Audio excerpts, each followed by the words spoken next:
Ok, obrigado. Bom dia, eu sou o Eduardo Machado Pereira. Eu sou aluno de doutorado orientado pela doutora Simone Laflon desde março de 2021.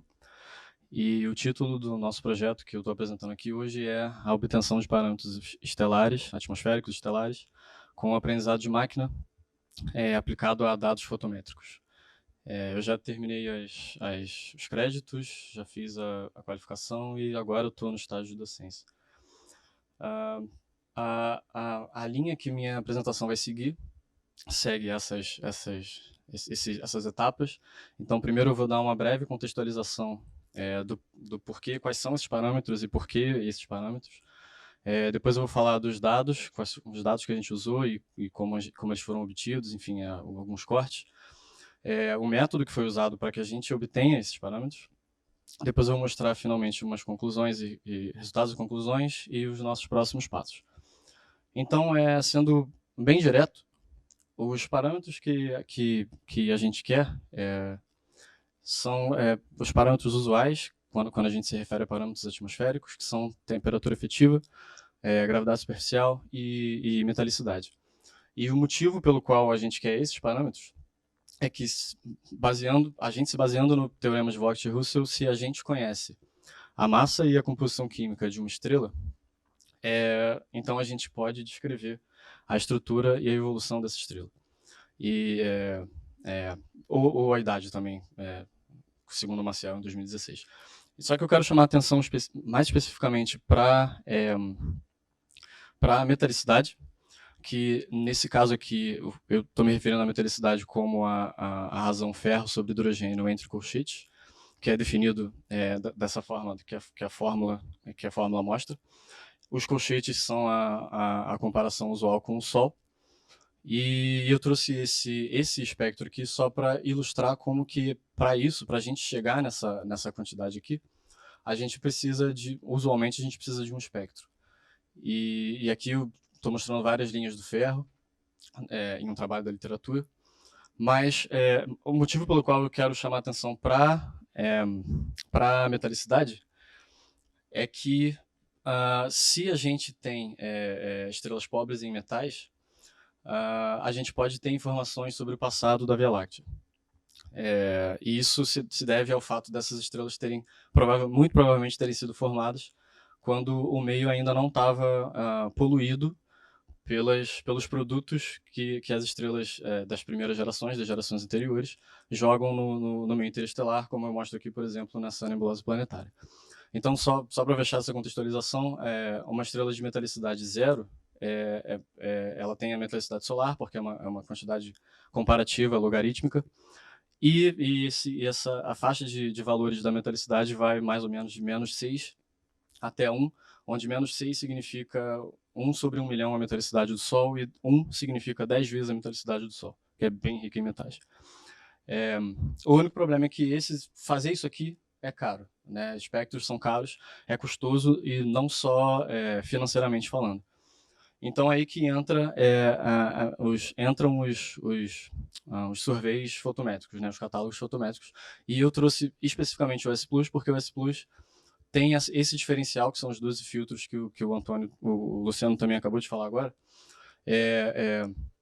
que são, bom, na verdade é uma composição de 5 filtros de banda larga e 7 filtros de banda estreita, como eu vou mostrar no próximo slide. E o S Plus ele é meio que com uma contrapartida do J Plus, então ele cobre o sul, né, de uma maneira geral. Então o telescópio está no Chile. E aqui eu mostro as curvas de transmissão desses filtros. Então, os 5 filtros de banda larga, na verdade, o G, R e Z, são filtros análogos ao Sloan. Eu não tenho certeza se eles são exatamente idênticos. O Java, com certeza, não. Mas o ponto é que o grande diferencial é que agora a gente tem 7 filtros que são de banda estreita ou intermediária. E eu trouxe essa figura aqui só para mostrar que isso não é só a astrofísica estelar que pode tirar vantagem disso, né? São várias formas diferentes de aproveitar esses filtros.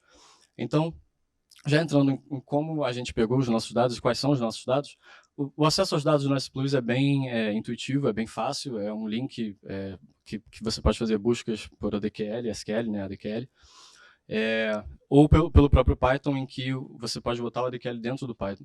Mas a gente chegou a fazer isso, mas não é os dados que eu estou mostrando aqui agora. Os dados que eu estou mostrando aqui agora foram circulados, foram selecionados pelo Felipe de Almeida Fernandes, que é dentro da colaboração, e tinha 6 milhões de objetos, aproximadamente. E depois de alguns cortes que a gente fez e cruzamentos e cross-matches, especialmente com a fotometria do Gaia e fotometria do OWISE, a gente chegou, no final das contas, em aproximadamente 2 milhões de objetos. Então, para resumir os nossos dados fotométricos, a gente tinha 2 milhões e meio de objetos, aproximadamente, só no S Plus com os nossos cortes, cruzando com o Gaia e escolhendo só as estrelas isoladas.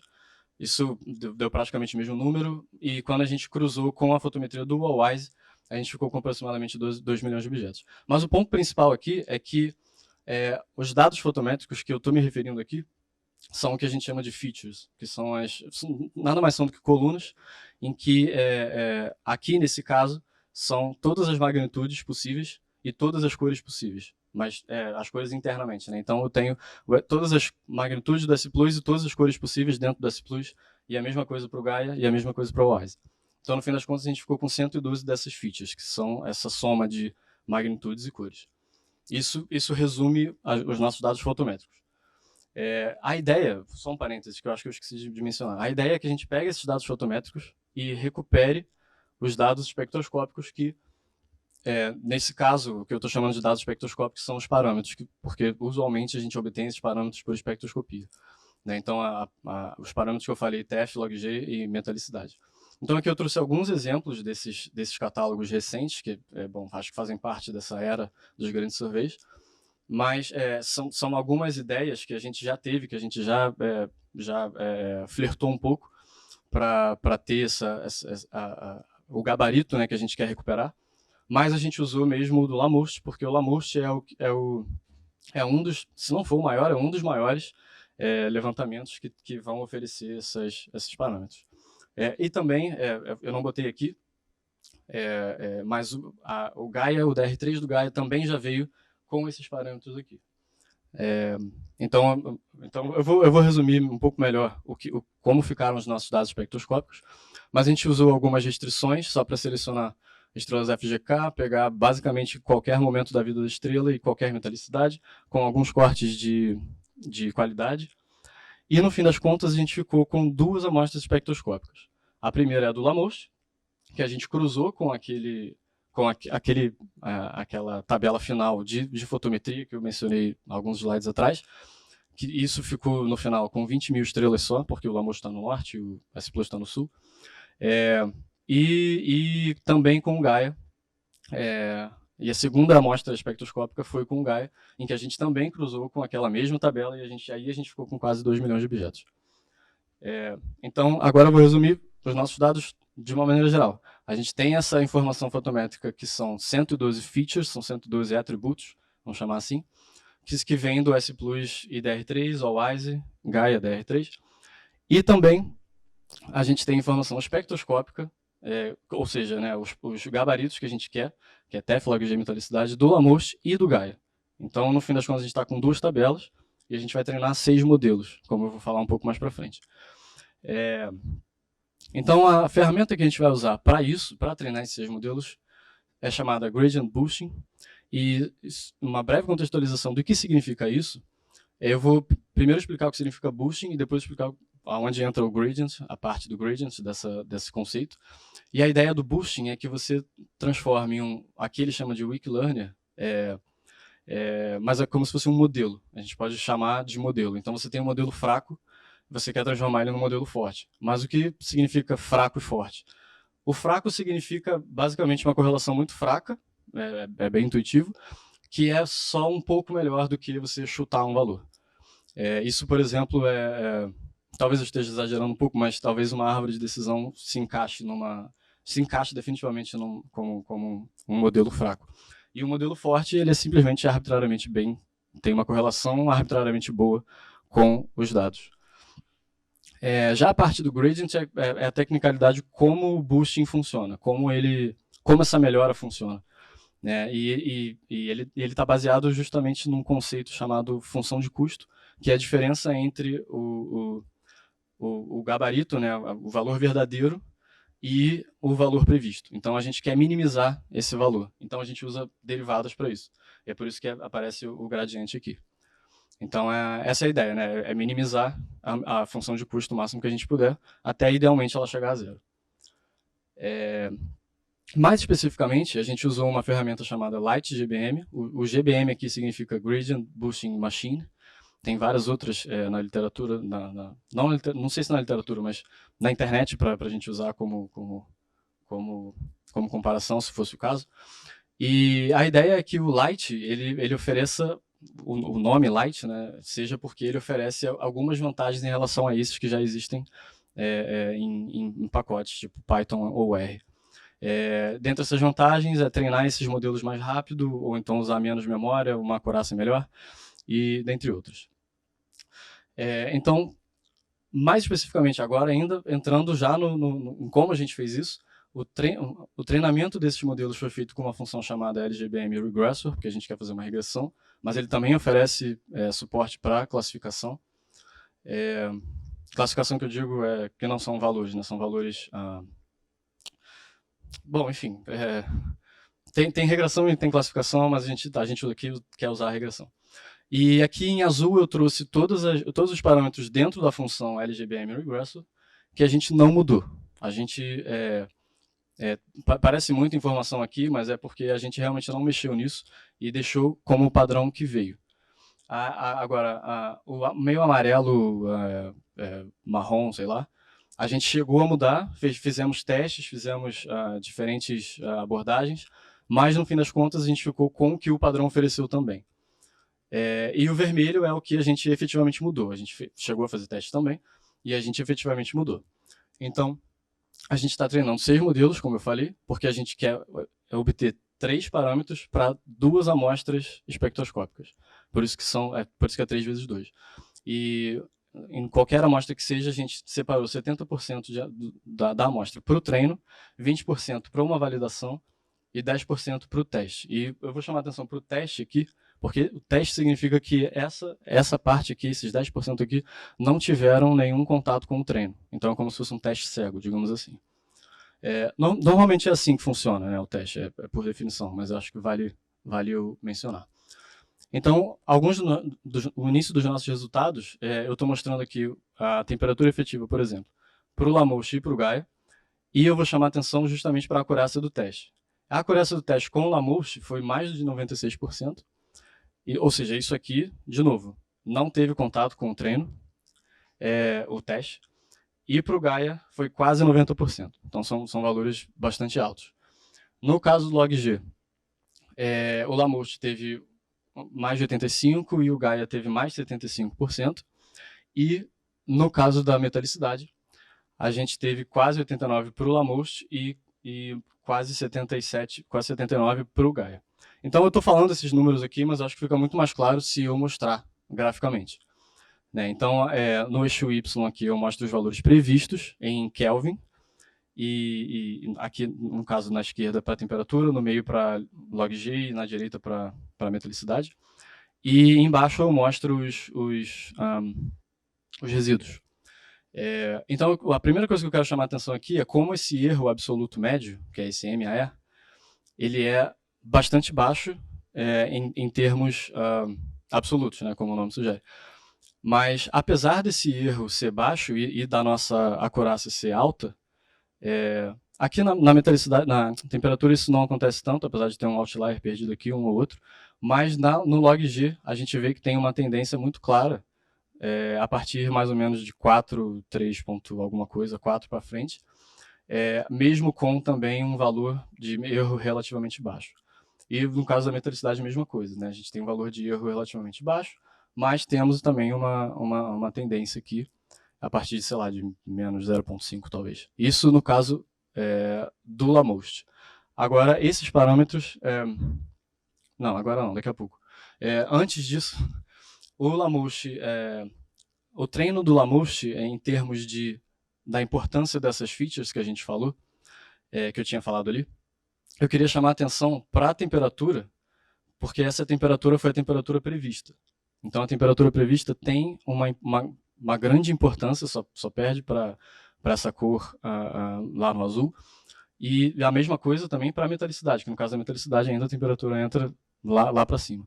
Então, a temperatura e o log-G, que também foi o log-G previsto aqui, eles têm uma importância bastante alta, né, no treinamento dos modelos. No caso do Gaia, já é uma coisa mais preocupante, né? Apesar da gente ter mais objetos, ainda o valor do erro ele é relativamente baixo, né? Uma incerteza relativamente baixa para a incerteza, mas para a incerteza de temperatura. Mas vale dizer que essa incerteza aqui diz respeito apenas ao erro, apenas ao modelo de treinamento, apenas à etapa de treinamento. Mas a gente já tem essa tendência desde o início, cobrindo basicamente todos os pontos possíveis. Enfim, é uma coisa muito mais intensa, né? Mesmo, novamente, com essas incertezas baixas. E uma coisa que eu queria chamar a atenção em específico no caso do Gaia é como as features que são mais importantes são as features que só para relembrar de novo, as features são a informação fotométrica, né? Então, aqui a gente tem uma cor, pp-G, que é formada apenas por filtros do próprio Gaia. E isso se repete também no próprio log-G e na própria temperatura, apesar desses parâmetros previstos aqui também desempenharem um papel importante ainda. Então, só para resumir esses resultados, a gente treinou 6 modelos, TEF, log-G e metalicidade, para 2 fontes espectroscópicas diferentes. As nossas acurácias foram maiores do que 75% em todos os casos, e na verdade uma só foi menor do que 80%, que foi essa própria 75%, que eu acho que foi log-G, sempre problemático. No geral, o Lamouche performou melhor do que o Gaia, mesmo tendo menos estrelas, e isso pode apontar para, provavelmente, uma maior consistência interna nos resultados do Lamouche do que nos resultados do Gaia. As tendências acentuadas no modelo do Gaia, a gente por enquanto suspeita que pode estar relacionado a um viés instrumental, no sentido de que o instrumento que obteve aqueles parâmetros espectroscópicos, que foi o RVS, o Radio Velocity Spectrometer, eu acho, ele está integrado ao BP e o RP, que são os instrumentos que obtêm as fotometrias. Então, as cores BP, RP, G, elas são obtidas por esses instrumentos aqui, a Blue Photometer e Red Photometer, e o RVS é o que obtém a TEF, log-G e metalicidade. E eles estão integrados, eu não sei exatamente como, tá, mas é uma parte instrumental que eu não sei como é que funciona, a gente ainda não sabe, a gente está vendo se isso faz sentido, se isso tem a ver, se vale a pena ir além e mais adentro disso. E, por fim, a TEF e a log-G previstas se mostraram ser features importantes. Então, entre os nossos próximos passos, a primeira coisa, a coisa mais imediata é fazer uma troca, né? Pegar um modelo que foi treinado com dados do Lamouche e botar os dados do Gaia para ver como é que ele sai. E vice-versa, né? Pegar os dados do Lamouche e botar no modelo do Gaia. A gente tem uma nova amostra de treino que inclui dados espectroscópicos do Segwit e do Lamouche, né? Então e eles estão nessa mesma escala, então a gente dá o próximo passo também bem imediato. A gente quer incluir as magnitudes absolutas como features, usando as distâncias ou paralaxes do Gaia. A gente quer implementar uma ferramenta chamada Recursive Feature Elimination, para ver se a gente dá uma secada no número de features, que talvez elas estejam se atrapalhando na hora do treino. A gente quer considerar os erros tanto nas magnitudes quanto nos parâmetros que a gente está buscando no treinamento. Incluir alfa-ferro como uma target, a razão alfa-ferro como uma target. E a ideia é que a gente tenha uma ferramenta para, por exemplo, servir de inclusão de VACs para outros surveys. Então, a gente está usando aqui os dados do S+, como um catálogo principal fotométrico, mas isso valeria também para o próprio J+, apesar de ser um pouco redundante, porque é o mesmo sistema de filtros, mas o JPass está vindo aí e tem outros catálogos também fotométricos, então isso pode valer não só para dados do S+. E uma coisa um pouco mais distante, né, é tentar explorar outros parâmetros do LightGBM, por exemplo, como ele calcula essa importância, o tipo de importância que a gente deu ali para feature importance, e outras ferramentas de estatística, de astroestatística, por exemplo, como o bootstrapping. Espero que não tenha passado muito tempo. Obrigado. Ok, obrigado. Vou começar agora aqui com o Wagner, dessa vez. Bom, parabéns. Eu já conheço aí do Valongo, mas não esse trabalho, é a primeira vez que eu estou vendo, né? Então, bom, não vou demorar muito, não. Eu só queria fazer um comentário que a apresentação ficou um pouco meio esquizofrênica em termos de tem hora que o slide já tem inteiramente em português, tem hora que era inteiramente em inglês. Eu não tenho problema com expressão em inglês, mas acho que você deveria escolher ou tudo português ou tudo inglês. Você vai notar que meu cérebro também faz isso escrevendo, mas precisa tomar cuidado. Então,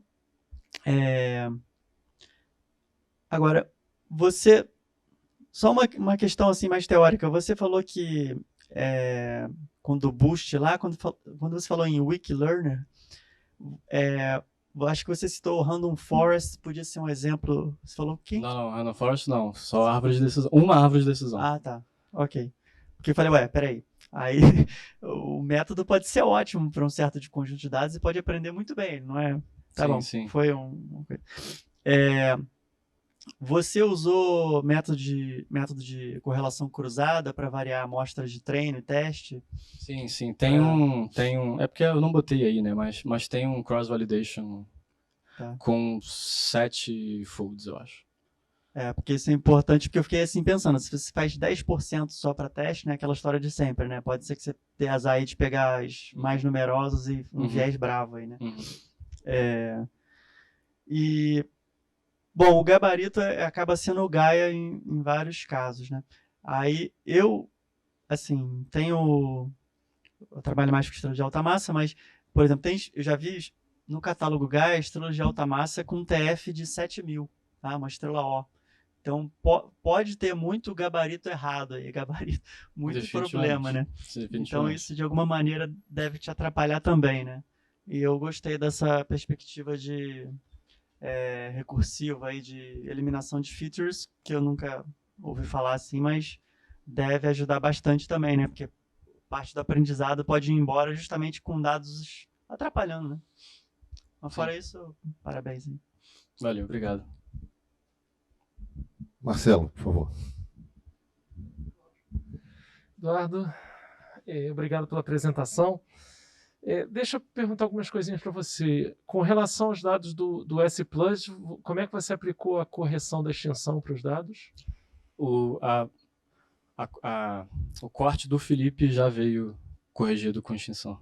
Ah, já veio pelo já Felipe? Veio, Ah, tá, que ele usou os mapas de extensão, então você seguiu o caminho dele, né? Tá. Não, ele já deu o resultado. Ele circulou já, ó, quem quiser trabalhar com estrelas está aqui, foi isso que eu fiz. Tá. Ele mostrou o que ele fez, né, naturalmente, mas já estava corrigido com extensão. A gente até, o Hélio e o Perotone também tentou corrigir os dados antes do próprio Felipe corrigir, a diferença com mapas diferentes, né? E a diferença foi muito pequena, foi 10 a menos 3. Okay. Então, isso foi coberto. Okay. O que não foi, eu acho que talvez valha dizer, são os dados do Gaia e do All-Wise, apesar do All-Wise talvez não ser tão relevante assim. Mas os do Gaia não estão corrigidos com extinção. Tá. Deixa eu te perguntar uma coisa. Você chegou a comparar... Tem uma amostra... Você fez uma correlação ali entre o Lamoche e o Gaia. Tem uma amostra comum entre os dois, provavelmente. Provavelmente. Não, eu não tenho essa correlação. Não tenho. A minha curiosidade era saber se os parâmetros do Gaia coincidem com os parâmetros do Lamoche. Sim, não sei. Não sei. Mas O Gaia, eu comentei esse trabalho, eu apresentei esse trabalho na reunião do S Plus e o Vinícius comentou isso. Olha, eu acho que o Gaia não é gabarito. E eu acho que faz sentido, né? Vai na linha do que o Wagner falou, né? Porque esses parâmetros do Gaia, eles estão bem controversos, vamos dizer assim, né? Mas eu não sei. Eu não cheguei a cruzar as duas coisas, tanto que um dos nossos primeiros próximos passos é justamente usar o modelo que foi treinado com o Gaia, mas botar os dados do Lamouche. Eu não sei se ficou claro isso. Entende? Mas eu acho que isso também iria na linha do que você perguntou, entendeu? Eu não sei se vai dar um bom resultado não, mas enfim. Também vale testar. Cá entre nós eu também não acho, não. Eu acho que não vai levar um bom caminho, mas enfim. Sim. Ali eu acho que ficou bem claro naquele gráfico que você coloca os parâmetros do Gaia comparado com a tua análise. Ali para metalicidade, a partir de -2, né, metalicidade mais baixa, parece ter uma tendência ali do Gaia que tem algum problema ali. Do claro, -4, né? A faixa toda. Do -4 até o 1, eu acho que tem. Pelo menos viés. -2 a -4 ali tá bem claro, né? Aqui eu acho que é porque entre -4 e -3 tem pouco dado para treino. Então ele não sabe o que fazer, né? Mas de qualquer forma é problemático, né? Okay. Problemático. Uma coisa que eu não entendi no teu slide 30, no slide anterior, só me explica aqui uma coisinha. O que é realmente a TF feature e depois o log-G feature? Isso aí para mim, você falou, não ficou claro para mim. É o que foi previsto. Eu chamei de feature para mim, na minha tabela, na minha coluna, e aí aparece feature nessa coisa aí. É porque naquelas 112 é só informação fotométrica. Certo. Então tem a 113ª, que é a TEF. Só que eu previ a TEF para entrar como feature.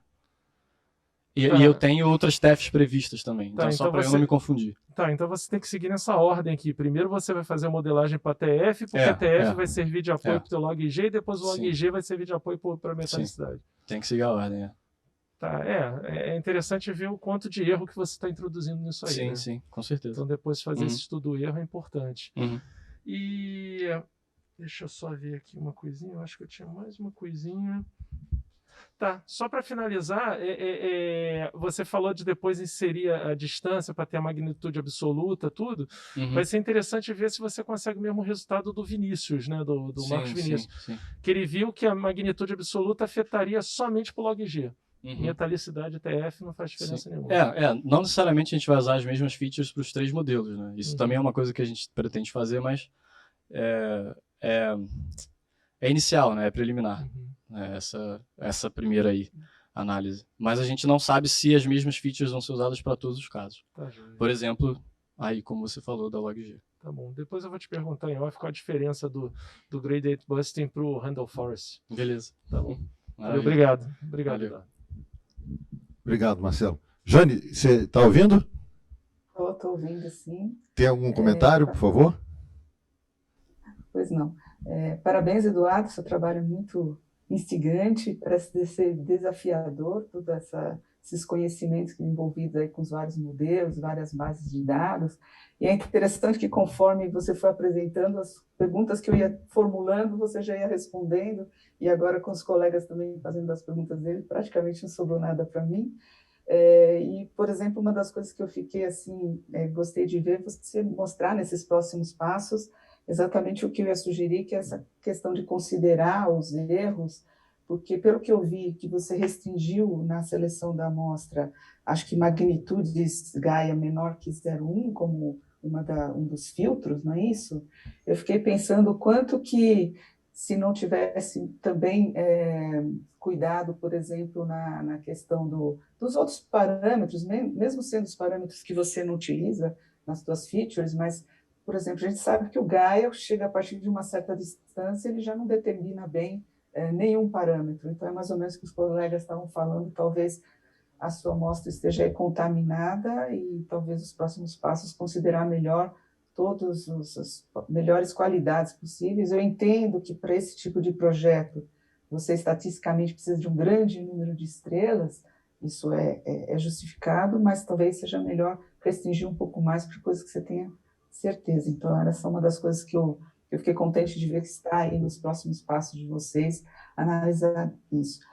Aí também no slide 30 eu fiquei com uma dúvida, porque a pergunta que eu ia fazer, por que usar o WISE como um dos critérios, na verdade 4, né, porque você usa as 4 bandas do WISE, no que ele poderia contribuir. Então, quando você apresentou esse gráfico, eu entendi que na maior parte dos casos você está usando cores, então eu consigo entender que você está tentando restringir sua amostra em diferentes, para cada banda, um tipo de cor, mas aí justamente eu não entendo por que limitar a banda 4, banda 3, usar isso como uma feature, sendo que nós estamos falando aqui do infravermelho distante, que basicamente você não tem isso na emissão estelar, costuma ser mais uma emissão circunstelar.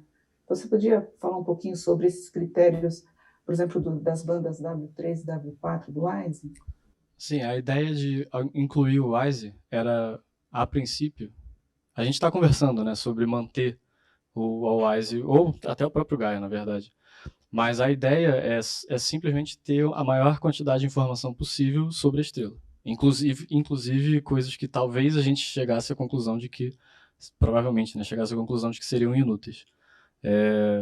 Então, essa seleção aí de cores e magnitudes que você vê nesse slide, quem fez foi o próprio modelo, isso é automático, né? Ele diz que aquela cor especificamente é mais importante do que aquela magnitude, mas a ideia de incluir o WISE é só ter o máximo de informação possível de fotometria, por enquanto. Mas isso não foi, isso não passou por um ajuste fino, entende? Então isso vai passar e pelo que a gente tem visto, é provável que o WISE não esteja ajudando muita gente.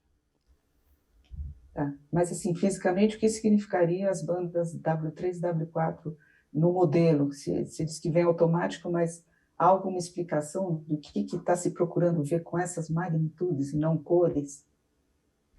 Sinceramente, você diz no log-G? Ou talvez até na teste, né? Em qualquer um, né? Porque você vê que ele está sendo avaliado tanto para temperatura, log-G, como metalicidade. Uhum. A minha preocupação não é exatamente se é WISE ou não, mas que é o único caso em que está se usando a magnitude, não uma cor. Então, eu queria entender o que está se buscando com essa magnitude no modelo, então. Eu confesso que eu não tinha reparado que era só isso, que eram só essas cores. Eu não sei te dizer. Não sei te dizer. Uma coisa que você mesmo está em dúvida se continua usando, então se continuar, talvez explicar o que está querendo revelar essa magnitude. Uhum. Mas parabéns, de qualquer forma, é um trabalho muito, com certeza, muito útil para a comunidade, essa coisa que a gente vai ter grandes bases de dados, então machine learning é o que a gente precisa.